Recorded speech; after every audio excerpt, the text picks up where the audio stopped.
হ্যাঁ, কিন্তু একটা প্রশ্ন থেকে যায়, একটা সাধারণ চোরকে মেরে ফেলার জন্য এত বড় প্ল্যানিং আর এত বড় ঝামেলা করার কি দরকার তার? আর কেনই বা করবে? হ্যাঁ স্যার, রাঘব তো পুলিশ কাস্টাডিতেই ছিল। ওকে মারার প্ল্যানিং এখানে কেন করলো, তাও হসপিটালের মর্গের মধ্যে? আর তারপর খুনি বা জানলো কি করে যে ওর মেয়ের আজকেই অ্যাক্সিডেন্ট হবে আর ওর বডিকে এখানে নিয়ে আসা হবে? গন্ডগোল আছে অভিজিৎ, অনেক বড় গন্ডগোল আছে। এই রাধিকা আর ওর বাবা রাঘবের মাঝখানে কোনো না কোনো আলাদা সম্পর্ক নিশ্চয়ই আছে। তা একটা কাজ করো, রাধিকার অ্যাক্সিডেন্ট আর ওর বাবা রাঘবের খুন, এই দুটো কাজ করার মধ্যে কিসের যোগাযোগ আছে খোঁজ নাও স্যার। আর অভিজিৎ, দেখো তো একটু এই হসপিটাল চত্বর ঘুরে যে খুনি এখান থেকে গেল কিভাবে আর কোন রাস্তা দিয়ে।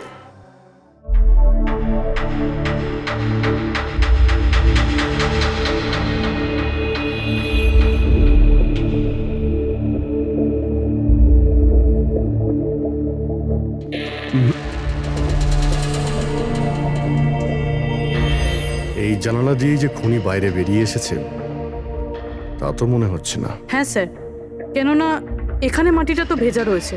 যদি এখান থেকে লাফিয়ে বাইরে আসে তো কোনো চিহ্ন বা কিছু তো থাকতো। সেটাই তো।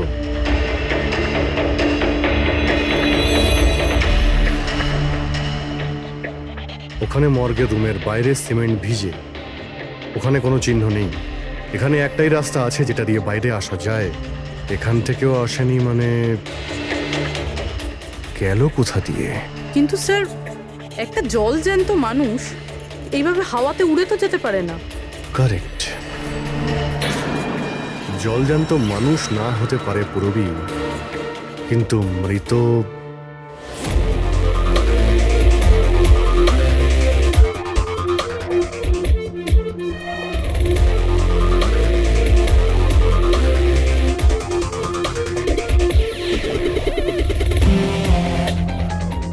স্যার, এই মেঝেতে যে জীবাণুনাশক কেমিক্যাল স্প্রে করা হয়েছে এর ওপর জুতোর ছাপ রয়েছে। মানে খুনি যদি রাঘবকে খুন করে এই দরজা দিয়ে বাইরে বেরিয়ে যায় তাহলে তার কেমিক্যাল লাগা জুতোর চিহ্ন ওখানেও থাকা উচিত। এখানটায় দেখো তো।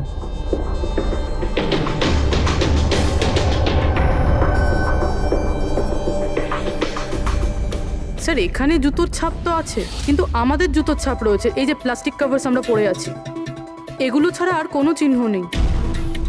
আর কোনো চিহ্ন নেই? না। আচ্ছা, আমি যেরকম ভেবেছিলাম তেমনটাই হয়েছে। স্যার, আপনি কি বলতে চাইছেন? মানে হলো খুনি এই দরজা দিয়ে বাইরে যায়নি। স্যার, খুনি এই দরজা থেকে বাইরে যায়নি, মেইন ডোর থেকে বাইরে যায়নি, তাহলে বাইরে গেল কিভাবে? খুনি এই রুম থেকে বাইরেই যায়নি। এটা কি করে সম্ভব স্যার? রাঘবের মৃত্যুর পর এই রুমটা তো আমি নিজে চেক করেছি। যদি রাঘব ছাড়া এই রুমে আর কেউ ছিল তাহলে এই 8টা লাশ। Exactly my point. এখানে 8টা লাশ ছিল, 8টা। স্যার, আপনি কি বলতে চাইছেন?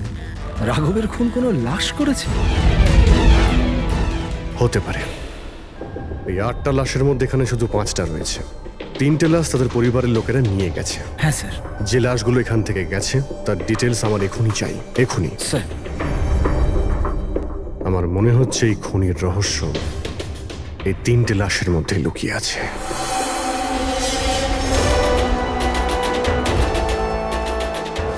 ওই অ্যাক্সিডেন্টটা এখানে হয়েছিল। ওই চায়ের দোকানদারকে জিজ্ঞাসা করি, হতে পারে কিছু দেখেছে। আচ্ছা দাদা, আজ সকালবেলায় এখানে একটা অ্যাক্সিডেন্ট হয়েছিল, কিছু বলতে পারেন সেটার সম্বন্ধে? সাহেব, উনি এখানে পাশেই কাজ করতেন। উনি রোজ চা খেতে আমার এখানে অবশ্যই আসতেন। আজকেও চা খেয়ে উনি আমার এখান থেকে বেরোচ্ছিলেন, এমন সময় অ্যাক্সিডেন্ট হয়ে গেল। সাহেব, কিছু বুঝতেই পারলাম না ওই গাড়িটা কোথা থেকে এখানে এলো আর ওকে ধাক্কা দিয়ে গেল। গাড়ির নম্বরটা দেখেছেন আপনি? সাহেব, সবকিছু এত তাড়াতাড়ি হয়ে গেল, নাম্বার দেখার সুযোগই পাইনি। আচ্ছা, গাড়িটা কি ছিল দেখেছিলেন? সাদা রঙের বড় গাড়ি ছিল স্যার। ও একলা ছিল না ওর সাথে অন্য কেউ ছিল? এসেছিলেন তো একা একাই। না স্যার, ও একা ছিল না, ওর সঙ্গে আরেকটা মেয়ে ছিল যে অন্ধ ছিল, আর রাধিকা দিদি তাকে রোড ক্রস করাচ্ছিল যখন অ্যাক্সিডেন্ট হয়েছে। ওই মহিলাটা দেখতে পেতেন না? তাহলে ওরও চোট লেগেছে। কোথায় গেছে ও? সেটা তো জানি না স্যার, অ্যাক্সিডেন্টের পরেই ও উধাও হয়ে গেল। স্যার, আমার মনে হচ্ছিল যে ও নাটক করছে। প্রথমে তো ঠিকঠাকই দাঁড়িয়েছিল, তারপর দিদিকে দেখে ও সাহায্য চাইলো। এটা হতে পারে যে ওই মহিলা যে কোনোভাবেই হোক রাধিকাকে মাঝ রাস্তায় নিয়ে যেতে চেয়েছিল, সেই কারণেই ও চা খাওয়ার জন্য অপেক্ষা করছিল, আর সবাইকে ছেড়ে ও ওর কাছেই সাহায্য চেয়েছে। রাধিকা ওই মহিলাটিকে নিয়ে ডিভাইডারের কাছে যাওয়ার পরেই মহিলাটি গায়েব হয়ে গেছে। তারপরে ওই গাড়িটা রাধিকাকে মেরেছে।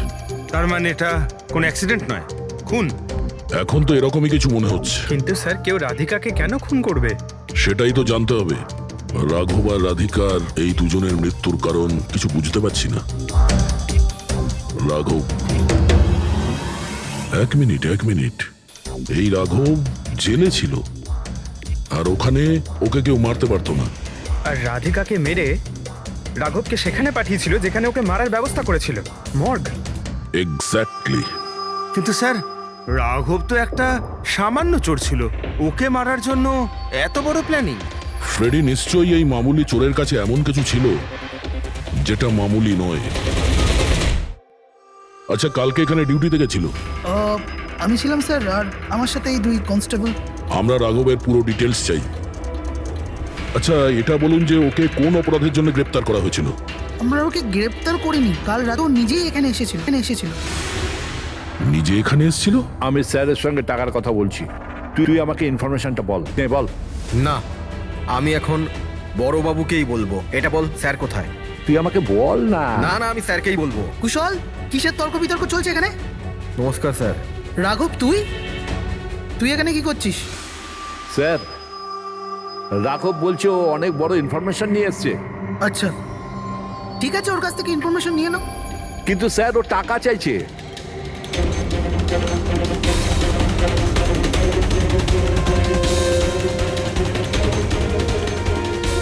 পুলিশের কাছে টাকার গল্প করছিস?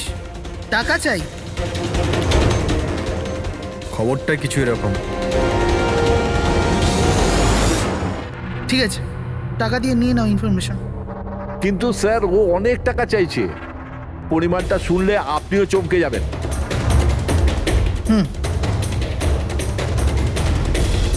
বল, কত দাম তোর ইনফরমেশনের? 3 কোটি। আরে, 3 কোটি? এমন কি ইনফরমেশন ছিল ওর কাছে যে এত টাকা চাইছিল? জানি না স্যার, ও কিছু বলেনি। হ্যাঁ, এটা বলছিল যে কয়েক হাজার লোকের জীবনের প্রশ্ন, কিন্তু বলবে তখনই যখন ও 3 কোটি টাকা নেবে। স্যার, কালকে রাতে তো ওকে আমি লকআপে রেখে দিয়েছিলাম। ভেবেছিলাম যে সকাল হলেই ওকে আমি আমার মতো করে জিজ্ঞেস করব। ঠিক তখনই ওর মেয়ের ব্যাপারে আমরা জানতে পারলাম, আর আমরা ওকে নিয়ে মর্গে চলে গেলাম। স্যার, এমন কি রহস্য ছিল ওর কাছে যার উপরে হাজার হাজার মানুষের প্রাণ নির্ভর করছিল, আর যার জন্য ওর নিজের এবং ওর মেয়ের প্রাণটাও গেল? আগে তো আমাদের এটা জানতে হবে যে এই রাঘব কালকে কোথায় কোথায় গেছিল আর কার কার সঙ্গে দেখা করেছিল, আর সারা দিন ও কি করেছিল। স্যার, দিনের কথা তো জানি না, কিন্তু রাতে ওর রোজকার মতো নেশাতেই ছিল। আমরা ওর ফাইলটা চাই। হ্যাঁ স্যার। এই লোকটা এখানে আসে দেখেছেন? হ্যাঁ, আছে স্যার। আপনি ম্যানেজারকে জিজ্ঞেস করুন। ম্যানেজার কোথায়? ওপরে।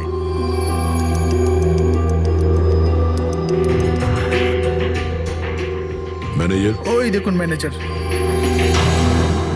আমরা সিআইডি থেকে আসছি। এই লোকটা কাল এখানে এসেছিল? স্যার, এ তো রাঘব, এ সবসময় এখানে আসে। এই লোকটা কাল রাতে এখানে এসেছিল কিনা? হ্যাঁ স্যার, কাল রাতে এসেছিল, আর কাল মোটামুটি 11টা অব্দি এখানেই ছিল। ওর ব্যবহার কেমন ছিল? সবসময়ের মতো চিন্তায় ছিল। চিন্তিত ছিল? কিছু বলেছিল? কি কারণে চিন্তিত ছিল? জুয়া খেলে খেলে একেবারে ধারে ডুবেছিল। স্যার, আমাদের এখানেও প্রায় 5,000 টাকা ধার নিয়েছে। কালই বলেছিলাম ওকে, যদি পুরনো টাকা না দাও তাহলে এখানে কোনো খাওয়া দাওয়া পাওয়া যাবে না। তখন ও কি বললো? বলেছিল মিটিয়ে দেবে। কিছু নতুন কাজ করতে যাচ্ছিল। নতুন কাজ? কি কাজ? সেটা বলেনি স্যার। ঠিক আছে, থ্যাংক ইউ। স্যার, এই রাঘব এমন কি কাজ করতে যাচ্ছিল যে ওর সব ঋণ শোধ হয়ে যেত? আর পুলিশ স্টেশনে গিয়ে বলেছিল যে ওর কাছে বিশেষ একটা ইনফরমেশন আছে, 3 কোটি চেয়েছিল তার জন্য। যাই ঘটেছে, রাঘবের এখান থেকে বেরোনোর পর আর পুলিশ স্টেশনে যাওয়ার আগে জানার চেষ্টা করি যে রাঘব এখান থেকে বেরোনোর পর কোথায় কোথায় গেছিল।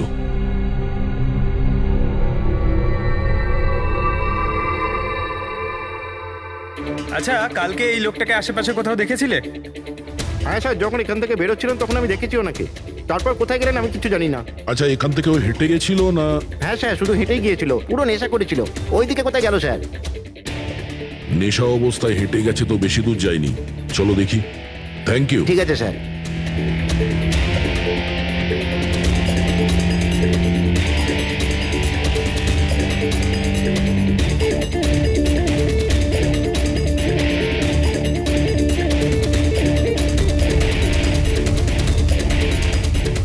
দেখেছো একে? হ্যাঁ স্যার দেখেছি, একটু এগিয়ে যে গলিটা আছে না, ওখানেই যাওয়া আসা করে।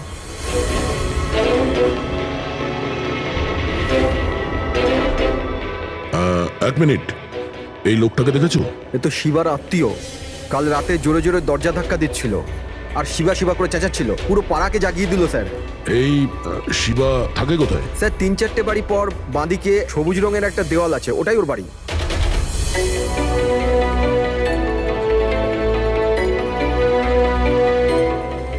তালা লাগানো আছে, খুলতে হবে। পঙ্কজ একটা কাজ করো, আশেপাশে কেউ আছে কিনা দেখো, ডাকো ওকে। আরে এদিকে এসো।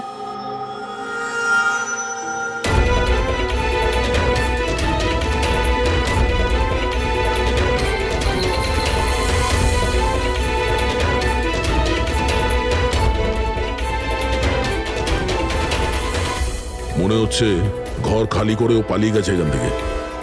কোথায় ও? শিবা কোথায়? হ্যাঁ স্যার, ওর তো কোনো খোঁজ খবর থাকে না, যে কোনো সময় আসে, যে কোনো সময় যায়। আচ্ছা, কোনো আইডিয়া আছে কোথায় পাবো ওকে? স্যার ওই বস্তির পেছনে ওর ওর আত্মীয়র বাড়ি আছে, ওখানে পাওয়া যেতে পারে, ওখানেও যায় আসে।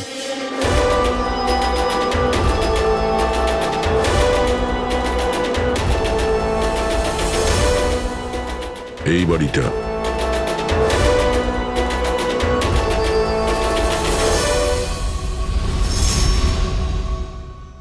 আপনি শিবার আত্মীয়? হ্যাঁ স্যার, আপনারা? এই শিবা এখানে আসা যাওয়া করে কি? হ্যাঁ স্যার, কখনো কখনো। মাঝে মাঝে। আজ আসতে পারে? বলতে পারবো না স্যার। বলতে পারবেন না?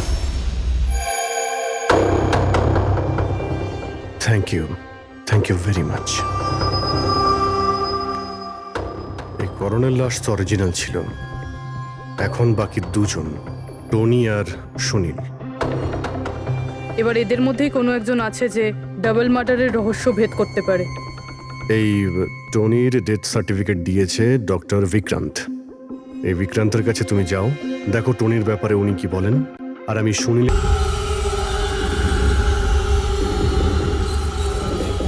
রবি, রবি, দরজা খোল। আপনি কে? সিআইডি। কোথায় পালাচ্ছিস? এই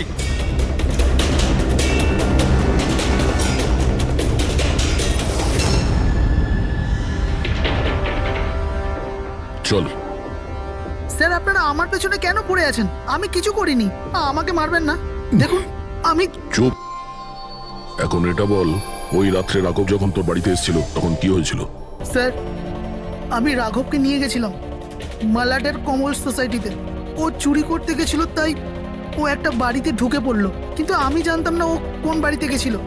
আমি ওখানেই মোটরসাইকেলে ওর জন্য ওয়েট করছিলাম। কিছুক্ষণ পর ও যখন এলো তো ও অবাক হয়েছিল, বলছিল যে ভেতরে ও কিছু পেয়েছে। কি পেয়েছিল? ও ওখানে বোম। কি? আমি ওকে বলেছিলাম যে এই কথাটা আমরা পুলিশকে বলে দিই, কিন্তু স্যার ও নিজের লোভ সামলাতে পারলো না, তো ওর স্বার্থ সিদ্ধি করার চেষ্টা করলো। ব্যাস স্যার, এর বেশি আমি কিছু জানি না। যদি তুমি কিছু না করো তাহলে তুমি পালাচ্ছিলে কেন? স্যার ওই রাঘব আর ওর মেয়ের মৃত্যুর খবর শুনে আমি ভয় পেয়ে গেছিলাম, শুধু আমার আর আমার পরিবারের প্রাণ বাঁচানোর জন্য পালাচ্ছিলাম। স্যার হয়তো সেই জন্যই বলছিল যে হাজার হাজার লোকের জীবনের ব্যাপার।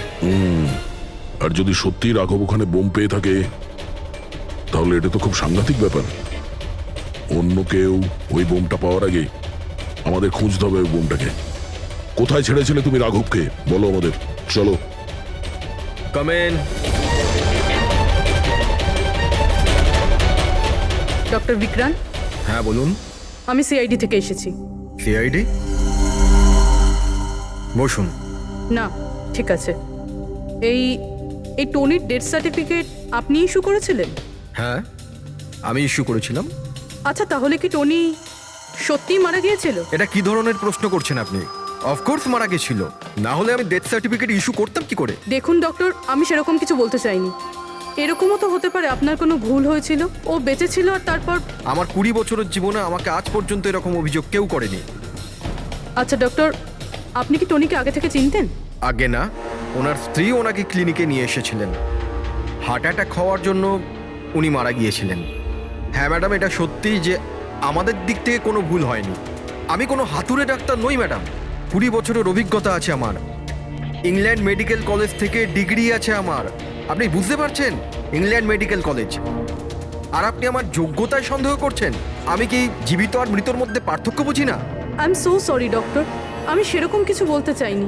আচ্ছা আপনি এটা বলুন, ওই লাশটাকে নিয়ে কোথায় যাওয়া হয়েছিল? কবরস্থানে নিয়ে গেছিল, আর কোথায় যাবে? থ্যাঙ্কস।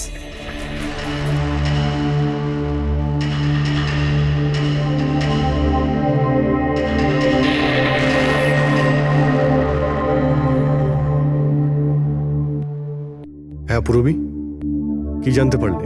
স্যার, এই ডক্টর বিক্রান্ত যে টনির ডেথ সার্টিফিকেট ইস্যু করেছিল, এ কেমন অদ্ভুতভাবে কথা বলছিল। বলছিল যে সে তার ডিগ্রি ইংল্যান্ড মেডিকেল কলেজ থেকে পেয়েছে। England medical college? হ্যাঁ স্যার। স্যার, এই নামের তো কোনো কলেজ নেই, আমি ইন্টারনেটেও চেক করেছি। তাহলে আমাকে এরকম কেন বললো? আমার মনে হচ্ছে ও কিছু লুকোচ্ছে। স্যার, আমারও তাই মনে হয়। আমি একটা কাজ করছি, আমি খোঁজ নিচ্ছি। দেখো, এই কেসটা কিন্তু খুব বিপজ্জনক, বুঝেছো? তুমি একা কিছু করতে চেও না। তুমি তোমার লোকেশন পাঠাও, আমি এখনই যাচ্ছি। ওকে? ঠিক আছে স্যার।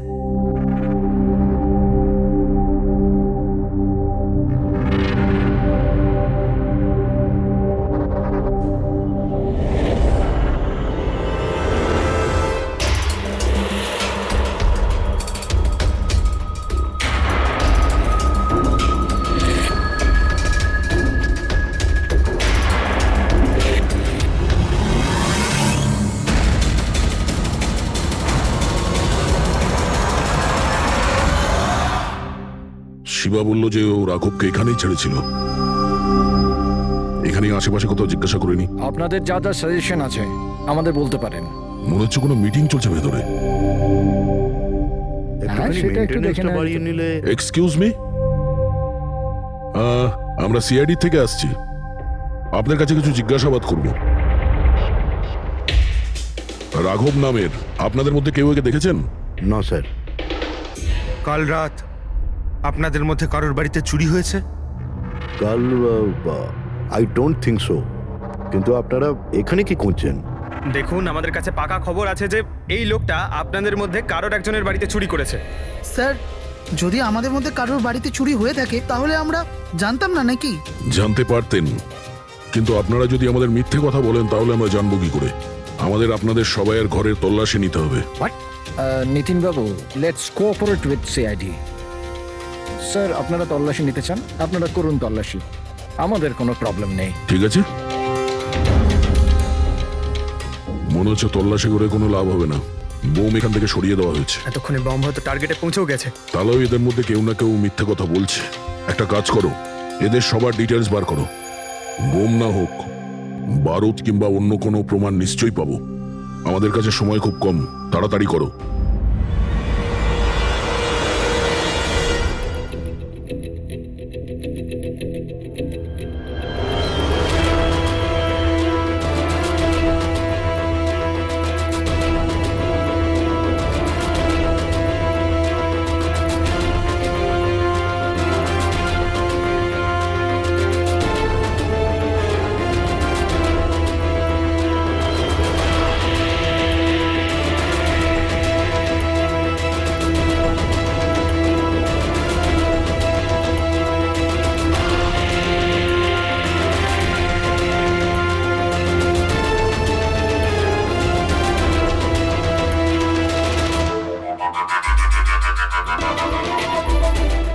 কফিন?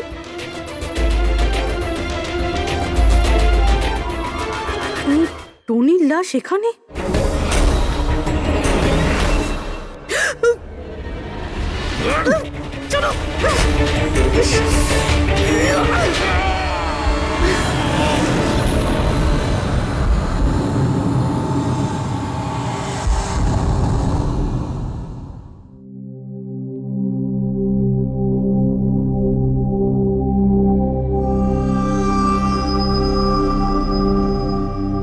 হ্যাঁ পঙ্কজ,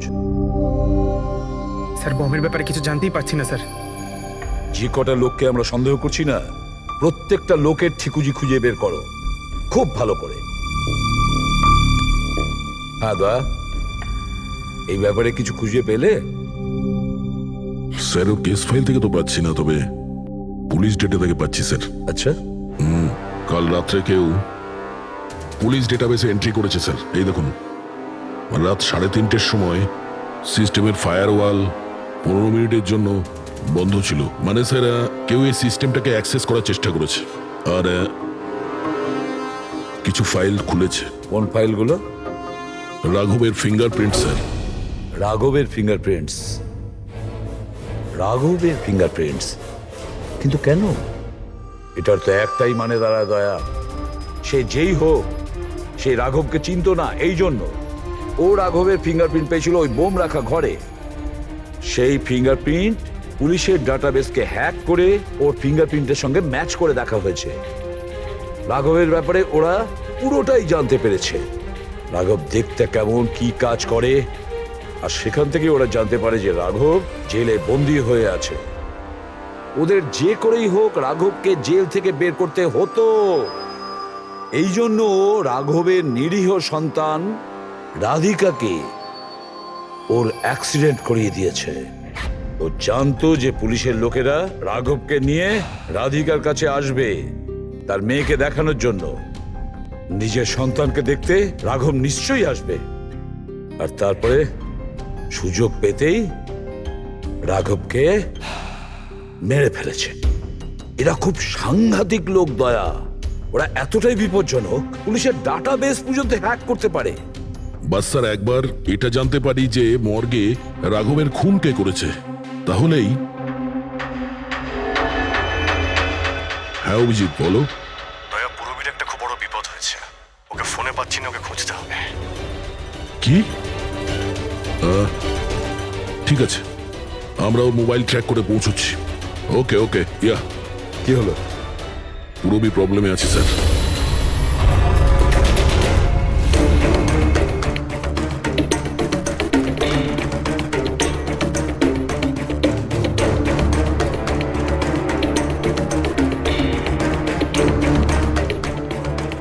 লোকেশন তো এটাই বলছে, চলো।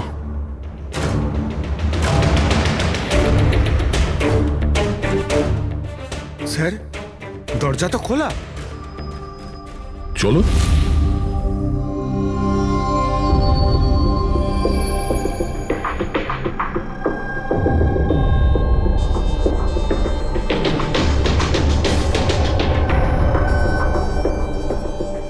এখানে তো কেউই নেই।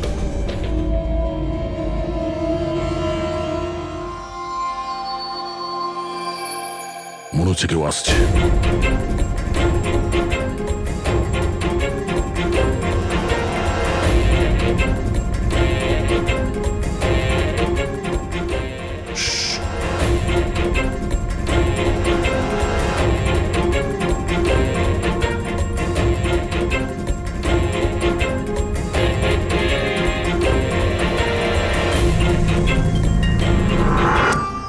অভিজিৎ, তুমি?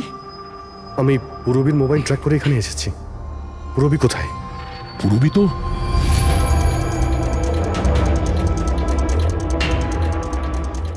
পুরবী? ও নো, পুরবী, পুরবী। পুরবী, পুরবী, পুরবী। স্যার, ওর গলার দাগটা দেখুন স্যার, মনে হচ্ছে ওর গলা কেউ টিপে দিয়েছে। নার্ভও খুব স্লো আছে। পুরবী, পুরবী, পুরবী, পুরবী। পুরবী, কি হয়েছে? এসব কে করেছে? হ্যাঁ স্যার, ওই টনি, ওই যে টনি? টনি স্যার, ও এখনো বেঁচে আছে। এখানেই কোথাও আছে স্যার। পঙ্কজ, দেখো তো কে। ফ্রেডি, তুমি এক্ষুনি পূরবীকে হসপিটালে নিয়ে যাও, বুঝেছো? চলো চলো পুরবী। ওঠো।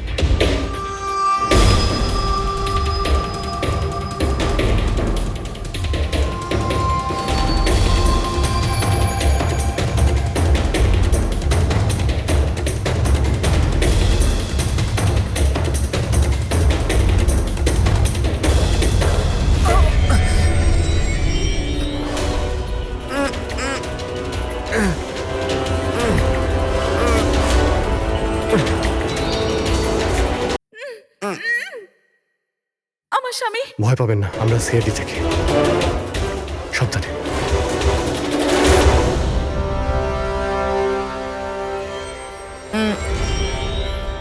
আপনি কে? আমি ডক্টর বিক্রান্ত।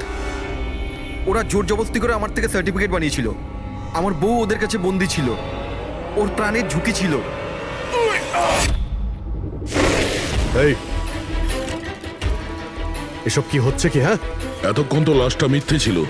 যদি সত্যি কথা না বলো না, তোমাদের দুজনকে জীবন্ত পুঁতে ফেলবো। না স্যার, আমি বলছি স্যার, আমি বলছি। তুই অন্ধ হওয়ার নাটক করেছিলি যাতে এই টনি রাধিকাকে মারতে পারে। বস, পূরবী কেমন আছে? স্টেবল, হসপিটালে অবজারভেশনে আছে। গুড। রাধিকার খুনের রহস্যটা তো বুঝতে পারলাম। এটা বলো যে রাঘবকে কি করে মারলে তোমরা, ওই মর্গে কি করে ঢুকলে তোমরা, আর লাশ হওয়ার অ্যাক্টিং কি করে করলে? হ্যাঁ, অ্যাক্টিং ছিল না দা, ও সত্যিই মরে গেছিল। কি? কি ঠিক বলছি তো?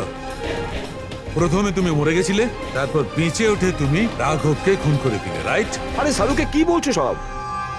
মরে গেছে, বেঁচে উঠেছে, আবার বেঁচে উঠছে। আমি ঠিক বলছি বস। পূরবীর গলাটা টেপার সময় এর হাত থেকে কিছু কেমিক্যালস পূরবীর গলায় লেগে যায়। আমি ওগুলো টেস্ট করেছি। ওটা এক ধরনের টক্সিন, যেটা খুবই রেয়ার, দুর্লভ সমুদ্রের মাছের মধ্যে পাওয়া যায়। এই সামুদ্রিক মাছ নিজেদের প্রাণ বাঁচানোর জন্য এই টক্সিনের ব্যবহার করে। কিছুক্ষণের জন্য একে দেখে মনে হবে যে মারা গেছে, কিন্তু আবার বেঁচে ওঠে। এও সেই টক্সিনেরই ব্যবহার করেছে। এও কিছুক্ষণের জন্য মারা গেছিল। আর এই টক্সিনটা এমন অদ্ভুত জিনিস যে কেউ একে ধরতে পারে না। মানুষের হার্টবিট একদম একদম বন্ধ হয়ে যায়। দেখে মনে হয় যেন মানুষটা মরেই গেছে। এই কাজটাই এ করেছে। প্রথমে মারা যায় আর তারপরে বেঁচে উঠে রাঘবকে খুন করে। ঠিক বলেছি? Correct sir. তুমি ওদেরকে মারলে কেন? আমি টাকা পেয়েছিলাম স্যার। ইন্টারনেট থেকে কেউ আমাকে হায়ার করেছিল রাঘব আর রাধিকাকে মারার জন্য। বোম কোথায়? বম কোথায় আমি জানি না স্যার। কে হায়ার করেছে তোমাদের? আমি এর আগে কোনোদিন দেখা করিনি স্যার। ও আমাকে একটা বিল্ডিংয়ে রেকি করার কথা বলেছিল, যেটাকে ওড়াতে চাইছিল। কোন building? DT pharma company limited.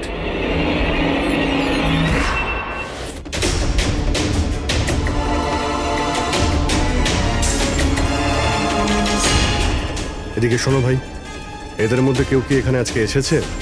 হ্যাঁ, এ পার্কিং লটে গেছে স্যার।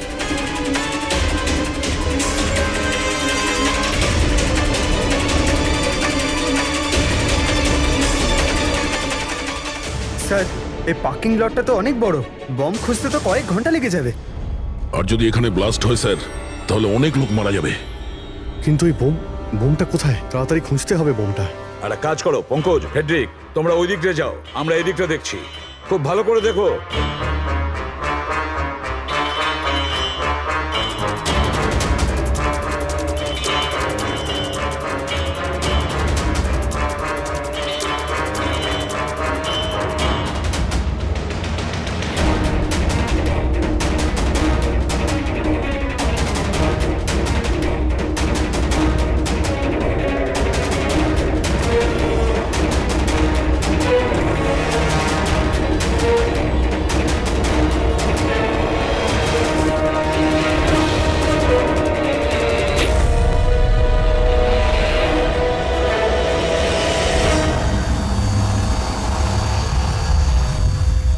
নিতিন,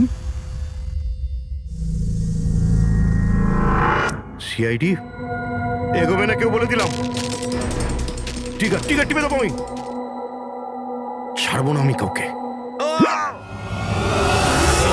পালিও না! চলুন স্যার। ওকে ধরো!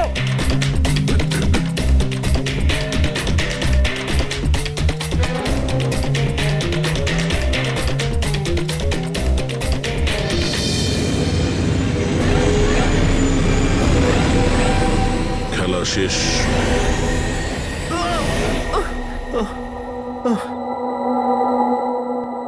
বলো নিতিন, কেন বোম দিয়ে এই বিল্ডিংটাকে উড়িয়ে দিতে চাইছিলে?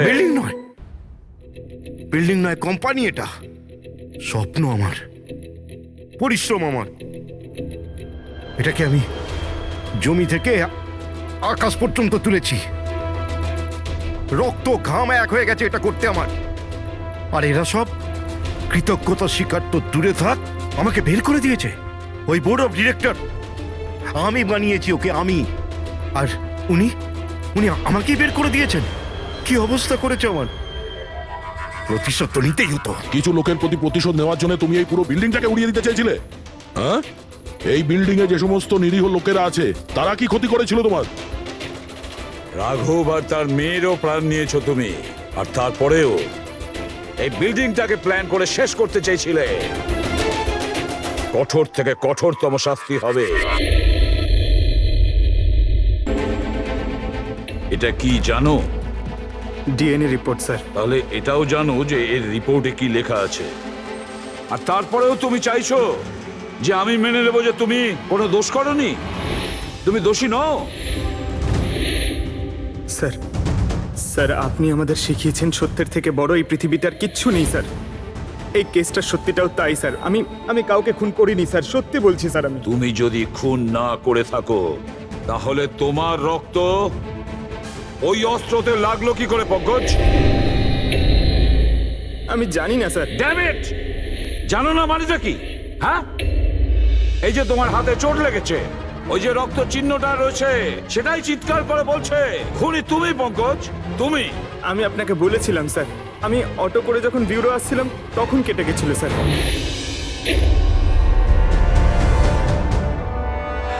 স্যার, এটাও তো হতে পারে যে কেউ পঙ্কজকে ফাঁসানোর চেষ্টা করছে। পঙ্কজ, যে লোকটা তোমার হাত কেটেছিল, হয়তো সেই তোমার রক্তের স্যাম্পল নিয়ে গেছে ক্রাইম সিনে রাখার জন্য। স্যার না স্যার, স্যাম্পল ছিল না ওর কাছে। ও যখন আমার হাত কেটেছিল তখন সঙ্গে সঙ্গে রক্ত বেরোয়নি স্যার। ও চলে যাবার পর আমার রক্ত বেরিয়েছিল।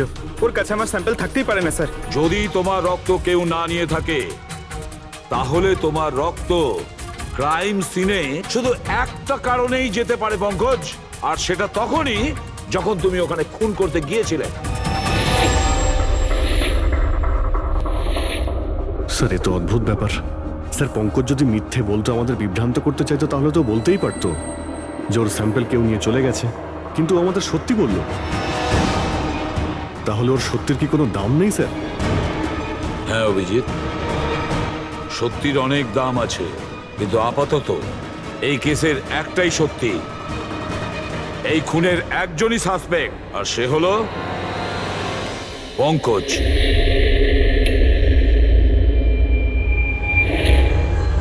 আমি তোমাকে সিআইডি থেকে সাসপেন্ড করছি। স্যার, স্যার আমার কথা বিশ্বাস করুন, আমি কিচ্ছু করিনি। আমি খুন করিনি, আমি আমার বাবার দিব্যি করে বলছি স্যার। তোমার গান আর ব্যাচ। স্যার, একজন ছেলে তার বাবার শ্রাদ্ধের দিন কিভাবে তার মিথ্যে দিব্যি কাটতে পারে স্যার? আমি তোমাকে জিজ্ঞেস করিনি ফেডরিক। গান আর ব্যাচ।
এটা অন্যায় হচ্ছে,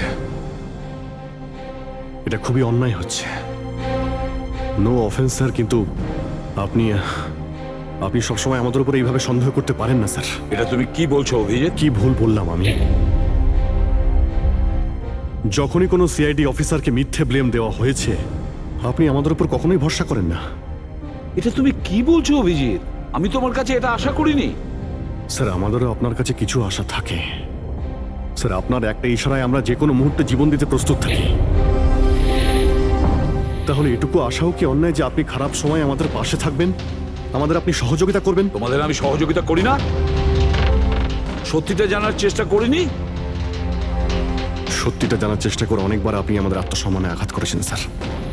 আমাদের দায়িত্ব আর কর্তব্যকে আপনি সন্দেহ করেছেন। যখন আমাকে মিথ্যে অপবাদ দেওয়া হয়েছিল, আপনি আমার উপরে ভরসা করেননি স্যার। আর যতক্ষণ পর্যন্ত অভিজিৎ নিজেকে নির্দোষ প্রমাণিত করছে, ওকে জেলেই থাকতে হবে। যখন দয়াকে মিথ্যে অপবাদ দেওয়া হয়, তখন ওকেও আপনি ভরসা করেননি স্যার। কিন্তু হয়তো আপনি একটা কথা ভুলে গেছেন, একবার আপনাকেও এরকম মিথ্যে অপবাদ দেওয়া হয়েছিল স্যার।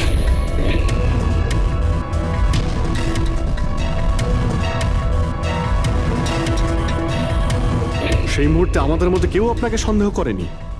আমরা শক্ত দেওয়াল হয়ে আপনার সামনে দাঁড়িয়েছিলাম স্যার, যাতে আপনাকে কেউ ক্ষতি করতে না পারে। তাহলে আমাদের খারাপ সময় কি আপনি আমাদের পাশে দাঁড়াতে পারেন না? অভিজিৎ কোনো অপরাধীর থেকেও বিপজ্জনক একজন ইমোশনাল সিআইডি অফিসার। তুমি ইমোশনাল হয়ে যাচ্ছ অভিজিৎ। আমি তোমাকে এই কেস থেকে সরিয়ে দিলাম।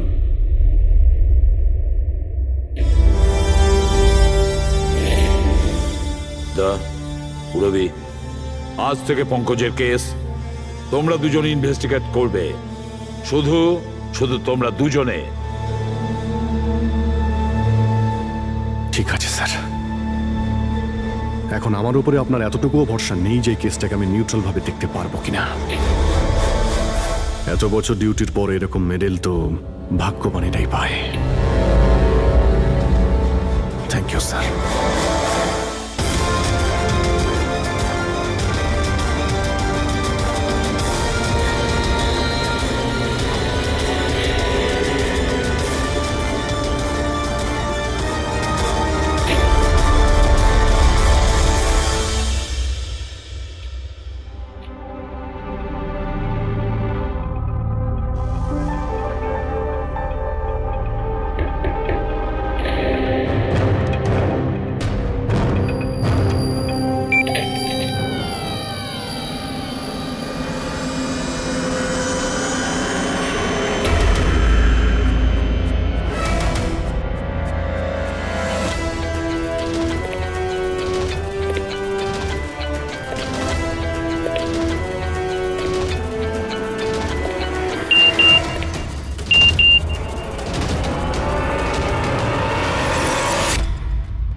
নিজের পিঠ আমার দিকে করে দাঁড়িয়ে পড়ো।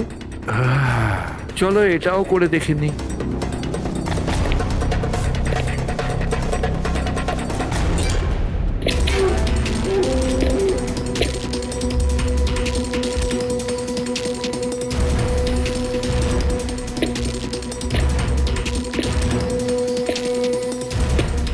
আপনি এসে গেছেন স্যার। আমি আপনার জন্য অপেক্ষা করছিলাম। ওইখানে আপনার ফাইলটা আছে, ওখানে পুরো ফাইন্যান্সিয়াল প্ল্যান পড়ে আছে এবং আমার স্থির বিশ্বাস যে আপনার খুব পছন্দ হবে।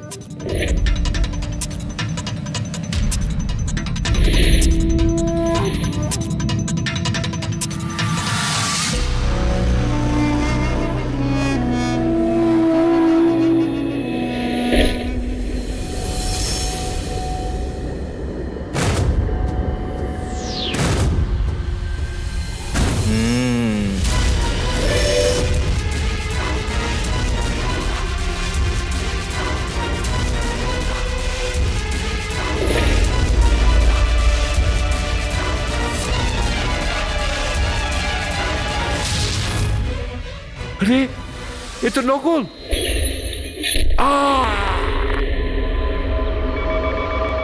Hello ACP Pradyuman here. What? কখন? আচ্ছা ঠিক আছে।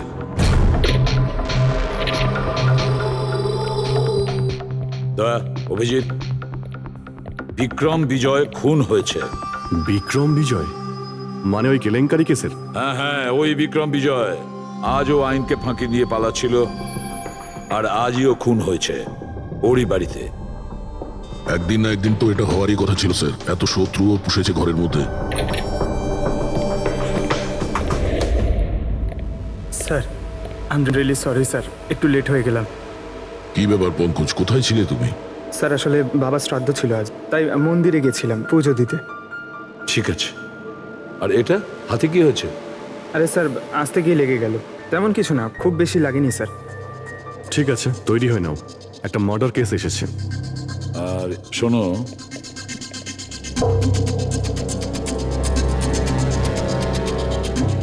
কার আবার মার্ডার হলো? বিক্রম বিজয়ের।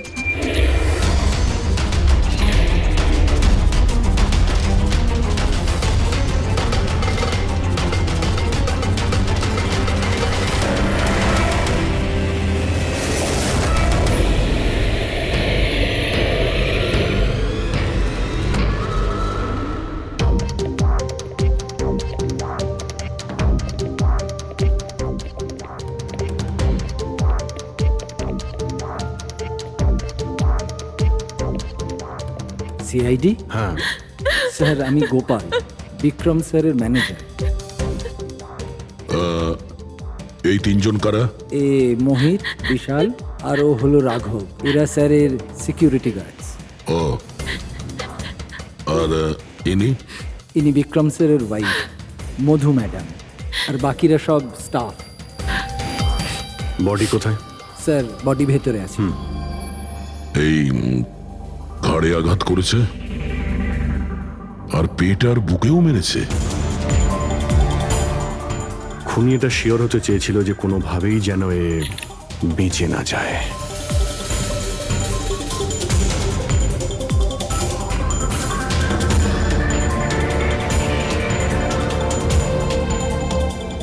মনে হচ্ছে এটা দিয়ে আঘাত করেছে এর ওপর।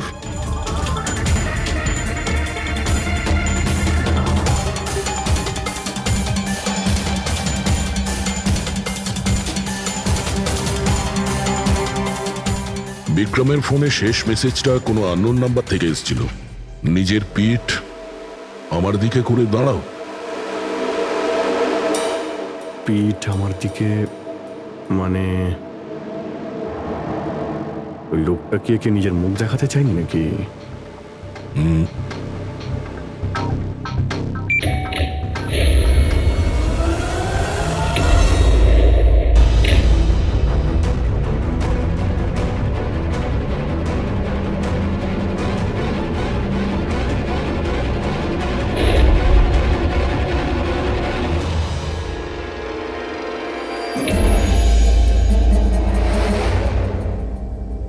এই দেখুন স্যার, ফুলদানি থেকে আমি কি পেয়েছি, অডিও রেকর্ডিং ডিভাইস।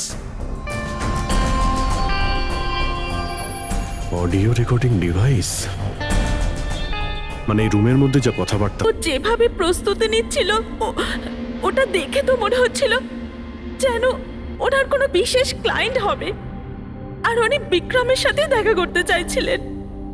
এই ক্লায়েন্ট বিক্রমের কন্ট্যাক্ট এলো কি করে? স্যার আমার জন্যে ও আগে আমাকে কন্ট্যাক্ট করেছিল।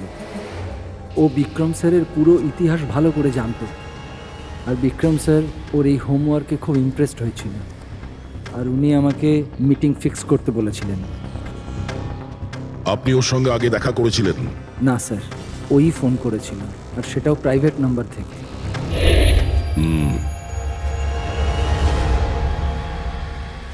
তাহলে আপনারা মিটিং এর আগে সবকিছু দেখে নিয়েছিলেন? হ্যাঁ হ্যাঁ স্যার। ওই রুমটা খুব ভালো করে চেক করে নিয়েছিলেন তো? হ্যাঁ। তাহলে এই অডিওর রেকর্ডিং ডিভাইস এটা রুমের মধ্যে এলো কি করে? স্যার এটা কোথায় ছিল? ফ্লাওয়ার পটের মধ্যে।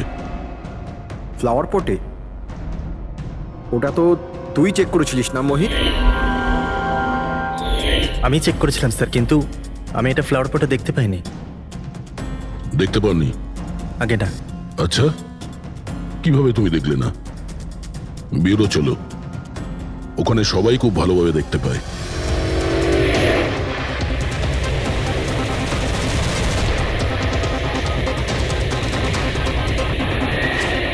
মোহিতের উপর নজর রাখবে। গুলি চালাবে না। কৈলাস স্যার, আপনি? কে ইনি? ইনি সিবিআই অফিসার কৈলাস বাবু। কেমন আছেন স্যার? দারুণ। কি ব্যাপার স্যার, হঠাৎ করে আপনি আমাদের রাস্তা আটকে দিলেন? অভিজিৎ আমার ওই লোকটাকে চাই যে তোমাদের সিআইডির গাড়িতে বসে আছে। মোহিত? ও ও আমাদের অপরাধী স্যার, ওকে আমরা ব্যুরোতে নিয়ে যাচ্ছি ইন্টারোগেট করার না জন্য। অভিজিৎ, ও অপরাধী নয়, ও একজন সিবিআই অফিসার। কি বলছেন আপনি? এই মোহিত সিবিআই অফিসার? কিন্তু স্যার, এ তো ওই বিক্রমের ওখানে গার্ডের চাকরি করছিল। দেখাবার জন্য, সত্যিটাকে লুকোবার জন্য। কিরকম সত্যি স্যার? মোহিত একজন আন্ডার কভার। ও আমার কথাতেই ওখানে ডিউটি করছিল, আর আমার কথাতেই ও বিক্রমের ওখানে রেকর্ডিং ডিভাইসটা লাগিয়েছিল। আর এই কারণে কিছুই বলতে হচ্ছিল না। আন্ডার কভার মরে যাবে, কিন্তু প্রোটোকল ভাঙবে না। না ঠিক আছে স্যার, ওই অ্যাকচুয়ালি কিছু জিজ্ঞাসাবাদ তো করতেই হবে, খুনের ব্যাপার তো, জাস্ট জেনারেল জিজ্ঞাসাবাদ। আর আমরা ওই অডিও রেকর্ডিংটা পেতে পারি স্যার? আমরা জানতে চাই যে খুনি আর বিক্রমের মধ্যে কি কথা হয়েছে। আপনি এসে গেছেন স্যার, আমি আপনার জন্য অপেক্ষা করছিলাম। ওইখানে আপনার ফাইলটা আছে, ওখানে পুরো ফাইন্যান্সিয়াল প্ল্যান পড়ে আছে, এবং আমার স্থির বিশ্বাস যে আপনার খুব পছন্দ হবে। এটা নকল। মনে হচ্ছে এই বিক্রম বিজয় খুনিকে চেনে, সেই কারণে খুনি ওকে নিজের মুখ দেখতেই দেয়নি। আর যখন বিক্রম জানতে পারে যে যে টাকাগুলোকে দেওয়া হয়েছে সেগুলো নকল, তখন সে বিক্রমকে খুন করে আর ব্যাগ নিয়ে চলে যায়। একটা কাজ করি আমরা, এই মোহিতকে, আন্ডার কভার পুলিশকে কিছু জিজ্ঞাসাবাদ করি। আই এম সরি স্যার, এই কেসটা এখনো বন্ধ হয়নি। এই জন্য আমি যদি আপনাদের এর থেকে যদি কিছু বেশি বলি তাহলে প্রোটোকল ভাঙা হবে, হুইচ আই ডোন্ট ওয়ান্ট। দেখো মোহিত, আমি তোমার প্রোটোকলকে রেসপেক্ট করি। এমন তো কিছু পেয়েছো তোমার ইনভেস্টিগেশন চলাকালীন যেটা হয়তো তোমার প্রোটোকলের মধ্যে পড়ে না, আর সেই জন্য তুমি আমাদের কিছু বলতে পারো। কিছু তো একটা বলবে যে সূত্র ধরে আমরা খুনি পর্যন্ত পৌঁছতে পারি। আমি আপনাদের শুধু এটা বলতে পারি যে গত কয়েক বছর ধরে সিবিআই এই বিক্রমের পিছনে পড়েছিল। আজ থেকে 15 বছর আগে, সাল 2002-তে সিবিআই এক আন্ডার কভার অফিসারকেও বিক্রমের পিছনে লাগিয়েছিল কিছু বিশেষ প্রমাণ জোগাড় করতে, কিন্তু কিছু পাওয়া যায়নি। আর আনফর্চুনেটলি আমাদের এই অফিসার মারা যান। এক মিনিট, নাম কি ছিল এই অফিসারের? ইন্সপেক্টর অধিরাজ।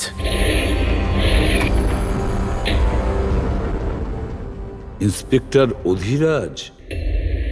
এই বোতলে যে রক্তটা আছে, এই রক্তে বিক্রমের ডিএনএ ছাড়াও অন্য কারো ডিএনএ আছে। বিক্রমের ডিএনএ ছাড়াও অন্য কারো ডিএনএ আছে? তুমি বলতে চাইছো অন্য কেউ ছিল? কে ছিল সালুকে? ক্রিমিনাল ডাটাবেসের সঙ্গে কম্পেয়ার করে দেখেছিলে, ম্যাচ করে দেখেছিলে তুমি? তার দরকার পড়েনি। প্রয়োজন ছিল না কি বলছো সালুকে? সেটা কার ডিএনএ? ওই ডিএনএ পঙ্কজের। হোয়াট? ওই ডিএনএ পঙ্কজের? আমাদের পঙ্কজের? আমাদের পঙ্কজের। এটা কি করে হতে পারে? সিআইডি অফিসার হলো পঙ্কজ। সিআইডি অফিসার পঙ্কজ খুন করতে পারে?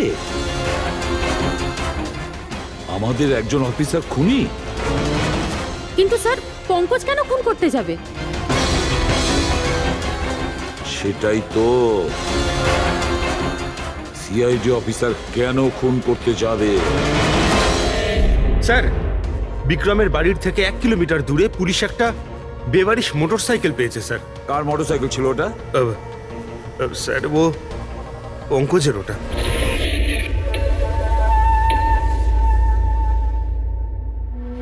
ভাবছিলাম তাই। তার মানে পঙ্কজের বাইকটা পাওয়া গেল ওখানে, আর আপনাদের কারুর অবাক লাগলো না? ফ্রেডি, বিক্রম বিজয় যে মারা গেছে আজ 15 বছর আগে অধিরাজ বাবু পঙ্কজের বাবা একটা আন্ডার কভার কব বডিগার্ড সেজে বিক্রম বিজয়ের বিরুদ্ধে প্রমাণ জোগাড় করছিল, আর সেই কারণে ও মারাও গেছে। তার মানে স্যার পঙ্কজ এটা ভাবে যে পঙ্কজের বাবার মৃত্যুর পিছনে এই বিক্রম বিজয়ের হাত রয়েছে, আর এই জন্য ও ওর বাবার মৃত্যুর প্রতিশোধ নেবার জন্য।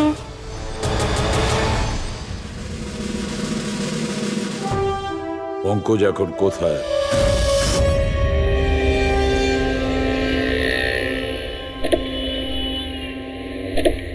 আরে স্যার, আপনারা?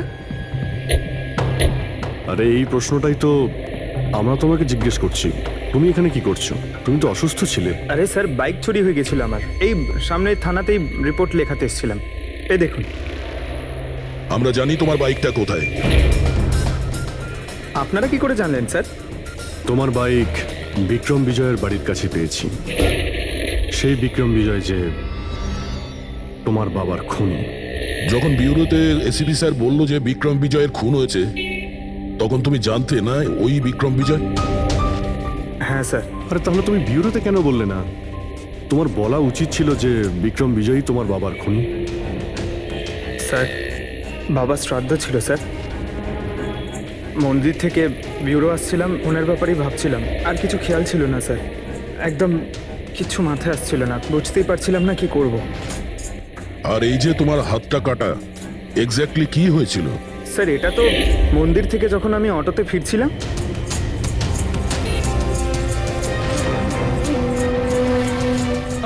কি হলো স্যার?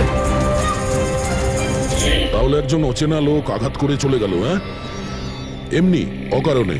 স্যার, আমি জানি বিশ্বাস করাটা একটু কঠিন, কিন্তু এটাই সত্যি। আচ্ছা পঙ্কজ, তুমি সবসময় তো বাইকে করে বিউরোতে আসতে, হঠাৎ তুমি অটো করে কেন এলে? হঠাৎ করে না স্যার, আমার বাইক তো দুদিন ধরে খারাপ হয়ে রয়েছে।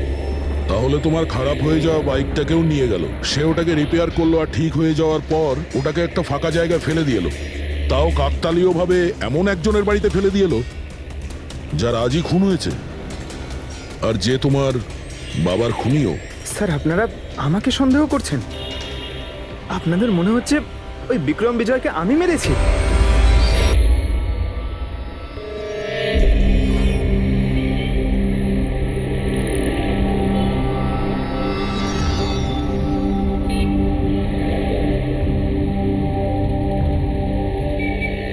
যদি এই পঙ্কজ নিজের বাড়ি থেকে বিক্রম বিজয়ের বাড়িতে যায়, তো এখানে এই জাংশন থেকেই গিয়েছে।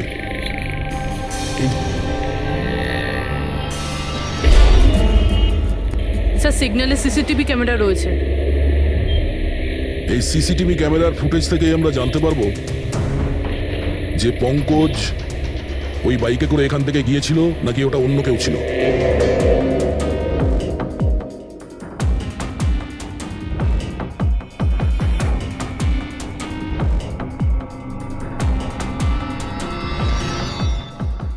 এক মিনিট রিওয়াইন্ড করো, পজ করো। স্যার, এই দেখুন, একে পঙ্কজের মতনই দেখতে লাগছে না? বাইকের নাম্বার হলো XYA4784।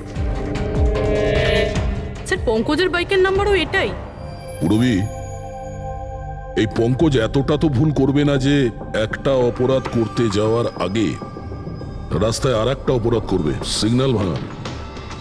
নিশ্চয়ই কেউ আছে যে পঙ্কজকে ফাঁসাতে চাইছে, আর সেই কারণে ও সিগন্যালটা ভেঙেছে, যাতে আমাদের যে সন্দেহটা আছে পঙ্কজের উপর, ওটা আরো মজবুত হয়। কিন্তু স্যার, পঙ্কজকে কে ফাঁসাতে চাইবে? হতে পারে ওর কোনো পুরনো শত্রু। স্যার, আমার এমন কোনো পুরনো শত্রু নেই যে আমাকে ফাঁসানোর জন্য এরকম কিছু করবে স্যার। পঙ্কজ, খুব ভালোভাবে চিন্তা করো, কেউ তো হবে। না স্যার। যদি তোমার কোনো শত্রু না থেকে থাকে, তাহলে এই খুন তুমিই করেছো। তুমি নিজের বাবার মৃত্যুর প্রতিশোধ নিয়েছো তুমি, আর সেটাও ওনার মৃত্যুবার্ষিকীতে। স্যার, আমার প্রতিশোধ নেবার কোনো মেন্টালিটি নেই স্যার। আমি আমি খুনি না স্যার, আমি একজন সিআইডি অফিসার। যতদূর বাবার কথা স্যার, আমি তো ওনাকে ভালো করে দেখিও নি। স্যার আমার তো এমন কিছু মনেও নেই যে উনি আমাদের সঙ্গে কখনো টাইম স্পেন্ড করেছেন বা আনন্দ করেছেন। স্যার উনি হয়তো কখনো ভাবতেনও না যে ওনার একটা ছেলে আছে যার ওনাকে প্রয়োজন। তার মানে হলো তোমার বাবার সঙ্গে তোমার সম্পর্ক ভালো ছিল না? স্যার উনি একজন আন্ডারকভার কপ ছিলেন, বেশিরভাগই নিজের কাজে ব্যস্ত থাকতেন। বাড়ি, সংসার, সন্তান, পরিজন সেসব নিয়ে উনি কোনোদিন মাথায় ঘামাননি। আমাকে শুধু আমার মাই মানুষ করেছেন স্যার। কিন্তু তাও বলছি পঙ্কজ, তোমার নিজের বাবার সাথে কোনো না কোনো স্মৃতি তো জড়িয়ে থাকবে না? কিছু মনে আছে? শুধু স্যার এইটুকুই মনে আছে আমার স্যার, আমাকে উনি মেলায় ঘুরতে নিয়ে যেতেন, কিন্তু মেলায় নিয়ে যাওয়ার আগে উনি আমাকে হসপিটালে নিয়ে যেতেন প্রতিবার। কি? হসপিটালে? ওটা কেন? হয়তো ছোটবেলায় আমি খুব অসুস্থ থাকতাম, আর উনি হসপিটালে নিয়ে যেতেন, আর আমার খুব ব্যথা লাগতো স্যার। যন্ত্রণা? পঙ্কজ, কোথায় যন্ত্রণা হতো? স্যার পিঠে, এখানে স্যার। পিঠে? পঙ্কজ, ডাক্তার পিঠে কি করতো? না স্যার, তেমন কিছু মনে পড়ছে না স্যার। মনে করো পঙ্কজ, মনে করো কি করতো? তোমার পিঠে ইঞ্জেকশন দিত বা পিঠের থেকে রক্ত বার করতো? কি করতো মনে করো? Sir sir sir drill machine দিয়ে কিছু করতো হসপিটালে। কি বলে? ড্রিল মেশিন দিয়ে? আর তারপরে তোমার পিঠে যন্ত্রণা হতো? খুব ব্যথা করতো স্যার, আমি তো এক সপ্তাহ ঠিক করে বসতে পারতাম না। আর তারপর বাড়ি যাবার পর তোমার ঘুম পেত, অদ্ভুত কিছু মনে হতো, মাথা ঘুরতো? হ্যাঁ স্যার। স্যার মেলায় যখন আমি ঘুরতে যেতাম তখন ঘোরের মধ্যে থাকতাম স্যার, সারাক্ষণ মাথাটা ঝিমঝিম করতে আর ঘুরতো স্যার। কিন্তু স্যার এই কথাটার কেসটার সাথে কি সম্পর্ক? সম্পর্ক আছে বস। আমার মনে হচ্ছে এর বাবা এর খুব কম বয়সে এর বোন ম্যারো ডোনেট করে দিয়েছিল। কিন্তু স্যার বাচ্চাদের বোন ম্যারো ডোনেট করা তো বেআইনি কাজ। বেআইনি কাজ, কিন্তু আমার মনে হচ্ছে বস টাকার জন্য বা যে কোনো কারণেই হোক ওই ডক্টর এর বাবার জন্য এই সমস্ত করেছে। সেটা বুঝলাম স্যার, কিন্তু আমি এখনো এটা বুঝতে পারছি না যে ওই ঘটনাটার এই কেসের সাথে কি সম্পর্ক। কানেকশন এইটা পুরোপুরি, যখন কাউকে বোন ম্যারো ডোনেট করা হয়ে থাকে তখন যাকে বোন ম্যারো ডোনেট করা হয়েছে সেই ব্যক্তির হিউম্যান কাইমারিজম হয়ে যায়। হিউম্যান কাইমারিজম?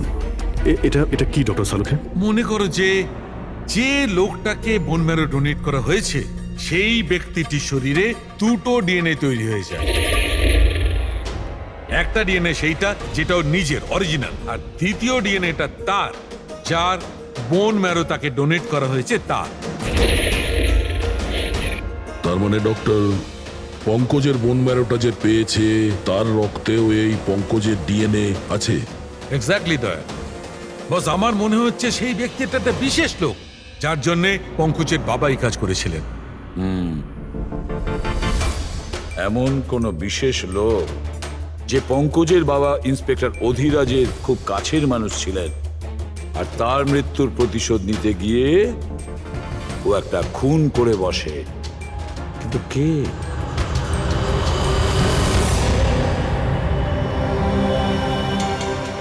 দয়া। Hi sir. Hello Abhijit. Hi Daya. Hello, good. Sorry, আপনাকে এরকম একটা জায়গাতে ডেকে আনতে হলো। অভিজিৎ, যে ইনফরমেশন তোমার দরকার ছিল সেটা না সিআইডি অফিসে দেওয়া যেত না আমার অফিসে? থ্যাংক ইউ স্যার আমাদের সাহায্য করার জন্য। স্যার পঙ্কজ একজন সৎ অফিসার, আর যদি আপনার সাহায্যকে আমরা নিরাপরাধ প্রমাণ করতে পারি। অভিজিৎ, তোমার মনে আছে এক বিপজ্জনক অপরাধী ছিল রাকা, তাকে ধরতে তুমি আমাকে সাহায্য করেছিলে। তা ধরে নাও আমি সেটারই ঋণ মেটাচ্ছি। এসব আপনি কি বলছেন স্যার? অ্যাকচুয়ালি আমাদের পঙ্কজের বাবা ইন্সপেক্টর অধিরাজের ব্যাপারে কিছু ইনফরমেশন চাই, যতটা আপনি দিতে পারবেন। আপনি কাজ করেছেন না ইন্সপেক্টর অধিরাজের সঙ্গে? হ্যাঁ দয়া, অধিরাজ খুবই সৎ ইন্সপেক্টর ছিল আর সাহসীও। আমার তো এটা বলতে গর্ব হয় যে আমরা একসাথে কাজ করেছি। স্যার অ্যাকচুয়ালি আমরা এটাই জানতে চাই যে ওনার আন্ডারকভার মিশনের সময় ওনার সঙ্গে কারো কি কোনো গভীর সম্পর্ক হয়েছিল? আই মিন কোনো নতুন পরিবার সেরকম কিছু? অভিজিৎ, এই যে আন্ডার কভারদের যে দুরকম জীবন হয়, খুব কঠিন হয় সেটা সামলানো। এই পুলিশেরাও তো মানুষ হয় নাকি, আর তাদেরকেও সেই সীমাটা পেরিয়ে যেতে নেই যেটা ও পেরিয়ে গিয়েছিল। মানে ওনারও কারোর সঙ্গে ভালোবাসা হয়েছিল? ওনারও কোনো অন্য পরিবার ছিল? হ্যাঁ, অধিরাজের দ্বিতীয় স্ত্রী বাচ্চা জন্ম দিতে গিয়ে মারা গিয়েছিল। ও, আর অধিরাজ বাবুর মৃত্যুর পর এই দ্বিতীয় বাচ্চাটার কি হয়েছে? এই রহস্য সবসময় রহস্যই রয়ে গেছে। অধিরাজ ওই দ্বিতীয় বাচ্চাটাকে কোথায় রেখেছে, কিভাবে বড় করেছে, আর ওই বাচ্চাটা কোথায় গেল কেউ কিছু জানে না। আর এই যে বাচ্চাটা, মানে দ্বিতীয় বিয়ের বাচ্চাটা, কত বয়স ওর? এ পঙ্কজের থেকে 2-3 বছর বড় হবে। বিয়ে পঙ্কজের মায়ের সাথে আগে হয়েছিল, কিন্তু বাচ্চা দ্বিতীয় স্ত্রীর আগে হয়েছিল। হয়তো ওনার কোনো রোগ ছিল যার কারণে অধিরাজবাবু পঙ্কজের বোন ম্যারো ওকে দিয়েছিলেন। নিজের বাবার মৃত্যুর প্রতিশোধ নিতে হতে পারে খুনটা পঙ্কজের সৎ ভাইই করেছে। আর এখন প্রশ্ন এটাই যে পঙ্কজের এই সৎ ভাই কে সে, আর এখন কোথায়? আমার কিছু কিছু আইডিয়া হচ্ছে যে ওর সঙ্গে ঠিক কি হতে পারে। দেখুন স্যার, আমাদের আরো একটা সাহায্যের খুব প্রয়োজন। এই আন্ডারকভার মিশনের সময় আপনাদের সঙ্গে আর কারা কারা ছিলেন তার সবার ইনফরমেশন চাই, আর অধিরাজ বাবুর ডিটেলস। অভিজিৎ, এটা একটু মুশকিল হবে। জানি স্যার, এটা খুবই কঠিন, কিন্তু কাউকে নির্দোষ প্রমাণ করতে হবে। আপনি আমাদের উপরে বিশ্বাস রাখতে পারেন, সমস্ত ইনফরমেশন আমাদের কাছেই থাকবে। ভাই, কতক্ষণ আর অপেক্ষা করতে হবে? এ লোক সময় আসে না কেন?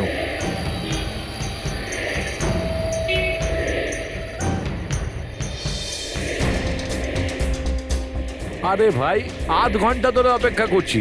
আজই আমার পুরো টাকা চাই। আজই আমাকে এই শহর ছেড়ে দিতে হবে। তোর হিসাব দা আমি আজ এখনই এই মুহূর্তে করব।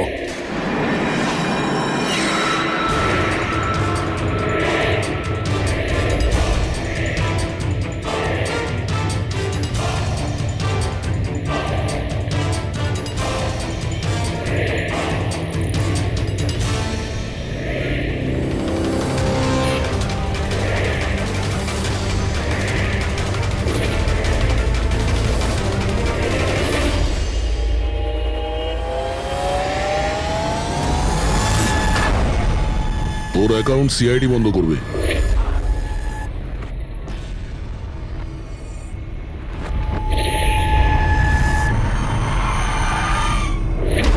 বাবার ধার মেটানো প্রত্যেক সন্তানের কর্তব্য, আর যে ছেলে এটা করে তাকেই ভালো ছেলে বলা হয়, আর সেটা হলাম আমি। তুমি তো কিছু করনি, আমি নিয়েছি আমার বাবার মৃত্যুর বদলা। দেখো মোহিত, তোমাদের বাবা ইন্সপেক্টর অধিরাজ একজন সৎ, একজন কর্তব্যপরায়ণ পুলিশ অফিসার ছিলেন। কি ভাবছিলে তুমি? তোমার মতন একজন অপরাধীর বাবা হয়ে গর্ব করতেন, নাকি পঙ্কজের মতন একজন সৎ সিআইডি অফিসারের উপর? তার সত্যি কথা বলতে তো বাবার সব সময়ই এই পঙ্কজের উপর গর্ব ছিল, আর ভালোবাসতো একেই বেশি। আমাকে তো উনি অনাথ আশ্রমে দিয়ে দিয়েছিলেন স্যার, যাতে ওনার দ্বিতীয় পরিবারের ওপর কোনো আঁচ না আসে। তুমি যখন এই কথাটা জানতে আমাদের কাছে এলে না কেন? আমি তো তোমার ভাই, একসঙ্গে ধরতাম বিক্রমকে, তাও আইনের পথে। চাই না আমার তোমার সাহায্য। আমাদের বাবার হত্যাকারীকে কিভাবে ধরতে হবে, কিভাবে ওর উপর প্রতিশোধ নিতে হবে, এর প্ল্যানিং আমি আগে থেকে করে রেখেছিলাম, অনেক দিন থেকে। আর এটাই হলো কারণ আমার সিবিআই অফিসার হওয়ার। আর ঠিক আমার বাবার মতোই একটা আন্ডার কভার মিশনে গেছিলাম ওই বিক্রমের বিরুদ্ধে, কিন্তু এইবার তাকে সাজা দেওয়ার জন্য নয় স্যার, বরং ওকে শেষ করার জন্য। একজন সিবিআই অফিসার হয়েও তুমি অপরাধ করেছো, তোমাদের মতো অফিসারের জন্যই সবাই আইনের উপরে ভরসা করতে পারে না। এই কাজে কেতন তোমাকে সাহায্য করেছিল না? হ্যাঁ স্যার, কেতনও আমার বাবার সাথে কাজ করত। সেও একজন আন্ডার কভার অফিসার ছিল। সেই আমাকে সবকিছু বলেছে। আর তার বলাতেই আমি জানতে পারি যে ছোটবেলায় আমার একটা অপারেশনও হয়েছিল। আর যখন তুমি জানতে পারলে যে তোমার রক্তে দুটো ডিএনএ আছে, একটা তোমার আর একটা আমার, তুমি খুন করে আমাকেই ফাঁসিয়ে দিলে। হ্যাঁ, আর এই জন্য আমার রক্ত বার করে আমি ওই অস্ত্রের ওপরে ছড়িয়ে দিয়েছিলাম। আর তারপর তোমার হাত কেটেছিলাম, যাতে এক তীরে দুই পাখি মরে। আমার দুই শত্রু, আমার বাবার হত্যাকারী ওই Vikram. Hello Kailash sir. Sir, আমি বিক্রমের রুমেতে অডিও ডিভাইস লাগিয়ে দিয়েছি।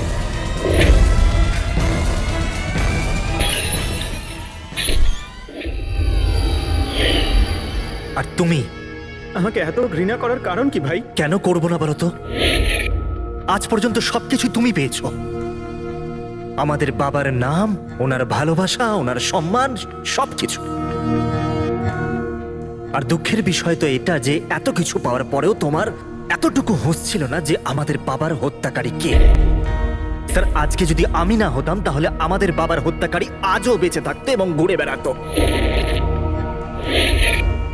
আর তুমি কি পেলে মোহিত?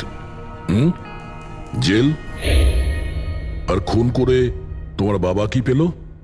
মরার পরে লজ্জা। স্যার, একটা প্রশ্ন করতে পারি আপনাকে? আপনারা আপনারা আমার কাছে পৌঁছলেন কি করে? কারণ আমি এতটুকুও ভুল করিনি সমস্ত প্রমাণ পঙ্কজের বিরুদ্ধে করতে। সেটা তো আমরা জানতাম যে পঙ্কজ এ কাজ কোনোদিন করতে পারে না। আর বাকি রইল তোমার অবধি পৌঁছানোর। যখন আমরা দুটো ডিএনএর খোঁজ পেলাম, আমরা তোমার বাবা ইন্সপেক্টর অধিরাজের ব্যাকগ্রাউন্ড চেক করলাম। সেখান থেকেই আমরা জানতে পারি যে ওনার আরো একজন ছেলে আছে, তুমি। ব্যাস, আমরা সেই ছেলের ঠিকুজি খুঁজে বার করলাম। তোমার আর পুরো ব্যাপারটা ছবির মতন পরিষ্কার। অনেক ভুল করেছো তুমি মোহিত, মস্ত বড় ভুল করেছো। আইন তোমাকে কঠোর থেকে কঠোরতম শাস্তি দেবে, হয়তো যাবজ্জীবন জেল, না হলে ফাঁসি।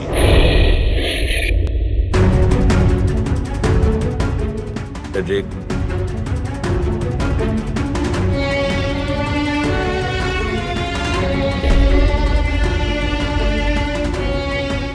সরি স্যার, আমি জানি তোমার মনে শুধু আমার প্রতি ঘৃণাই আছে, কিন্তু আমি সত্যি জানতাম না আমার কোনো ভাই আছে।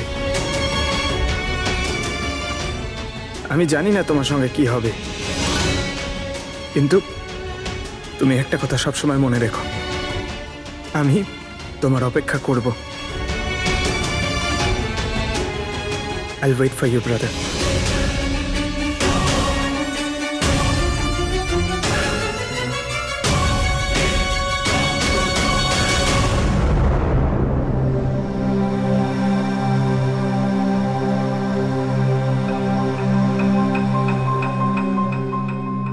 পঙ্কজ, দেখো, তোমার যে ভালো দিকটা আছে না, সেটা কিন্তু বাঁচিয়ে রাখবে খুব ভালো করে। Welcome back to CID. Thank you sir. Sir, I am sorry sir, আপনি ঠিকই বলছিলেন। ইমোশনাল হয়ে আমি স্যার একটু বেশি বলে ফেলেছি। I am sorry. দেখো অভিজিৎ, তোমরা সবাই আমার কাছে শুধু সিআইডি অফিসার নও, তোমরা আমার গর্ব, আমার আত্মবিশ্বাস, তোমরা আমার শক্তি। তোমরা আর এসিবি প্রদ্যুমান আজ পর্যন্ত নিজের শক্তিকে সন্দেহ করেনি, না কোনোদিন করবে। সময় তো সব সময়ই মানুষের পরীক্ষা নেয়, কিন্তু কর্তব্যের পথে চলার সময় যদি নিজের সন্তানের ওপরেও গুলি চালাতে হয়, আমাদের হাত যেন না কাঁপে।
ঠিক আছে, এইমাত্র বাড়ি থেকে বেরোলাম, একটু বাদেই পৌঁছে যাব।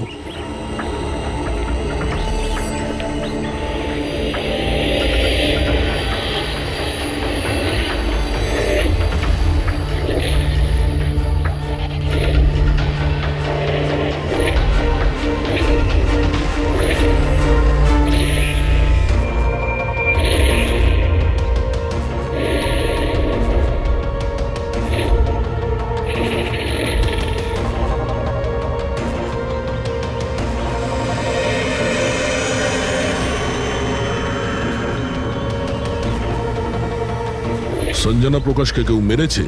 শোলাতে লুকিয়েছে। আমাদের তিনজনেরই বাড়িতে একই মেসেজ। বুঝতে পারছি না কেউ মজা করেছে নাকি সত্যি সাহায্য চেয়েছে।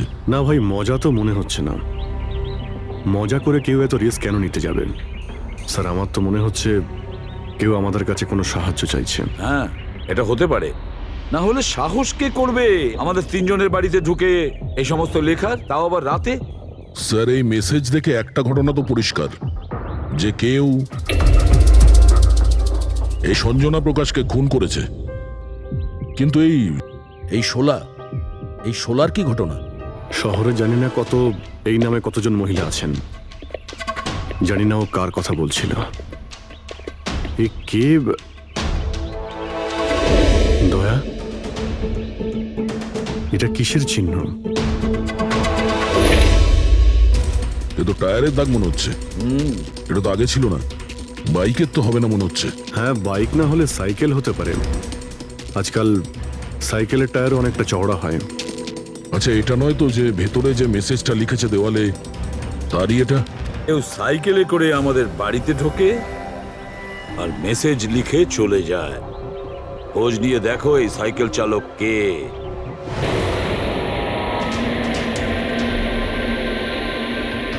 এটাই শহরের সবচেয়ে বিখ্যাত সাইকেলের দোকান স্যার। যদি এখানে কিছু জানতে পারা যায়। আসুন স্যার, কি চাই? কিছু ইনফরমেশন চাই। সিআইডি এখানে কি হয়েছে স্যার? একটু এটা দেখুন, এটা কোনো সাইকেলের টায়ারের দাগ।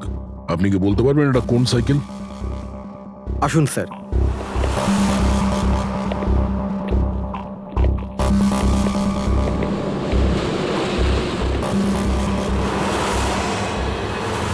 এই হলো ওই সাইকেল, JBRX 100। JBRX 100।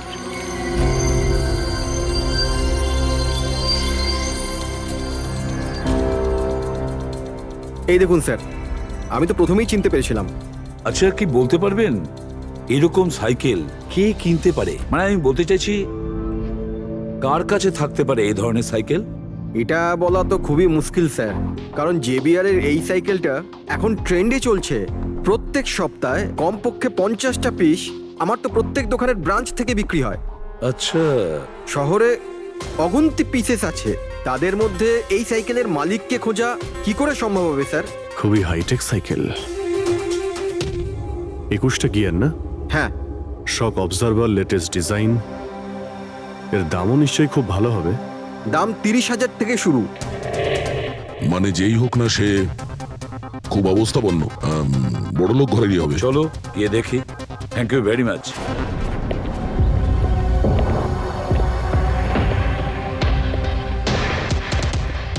এখানে তো সেরকম কিছু স্পেশাল ইনফরমেশন তো পেলাম না। মনে হচ্ছে আমাদের ইনভেস্টিগেশনটা অন্য পদ্ধতিতে করতে হবে। সঞ্জনা আর শোলা। সঞ্জনা তো বুঝতে পারছি, কিন্তু এই সোলাটা কি? অ্যাড্রেসও হতে পারে, আবার তারিখও হতে পারে। বুঝে উঠতে পারছি না আসলে কি এই পুরো চক্রান্তটা।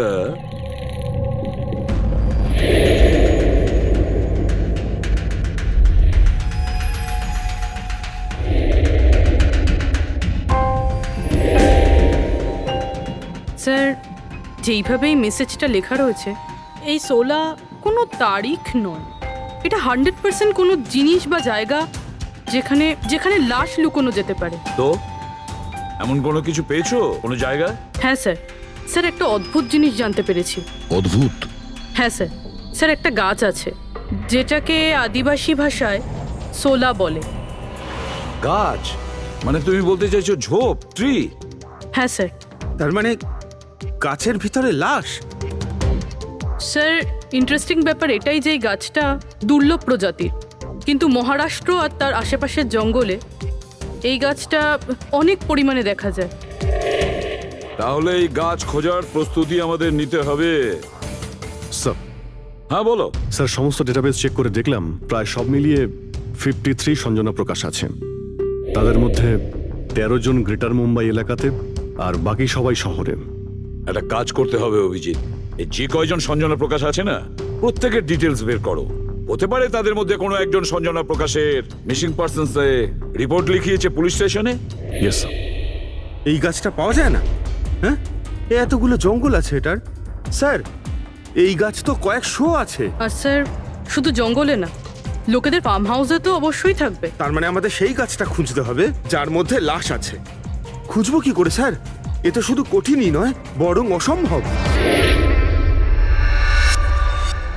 হ্যাঁ ফেডরিক, ঠিকই বলেছো, ব্যাপারটা অসম্ভব। এতগুলো গাছের মধ্যে থেকে কোনো লাশকে খুঁজে বের করা সত্যিই অসম্ভব। একটা কাজ করি, আমরা এই সমস্ত কাজ ছেড়ে দিই। আর কি হবে, এতগুলো লোক মারা গেছে, আমার মেয়েটাও মারা গেছে, এই তো। শুধু এইটাই ব্যাপার যে একটা খুনি কলার উল্টে ঘুরে বেড়াবে, হতে পারে খুনের পর খুন করে বেড়াবে। আরে না স্যার। না স্যার মানে কি? যখন তুমি সিআইডিতে জয়েন করেছিলে তখন কি শপথ করেছিলে? আইনকে রক্ষা করবে এরকম শপথ নিয়েছিলে। মানুষকে ন্যায় বিচার দেবে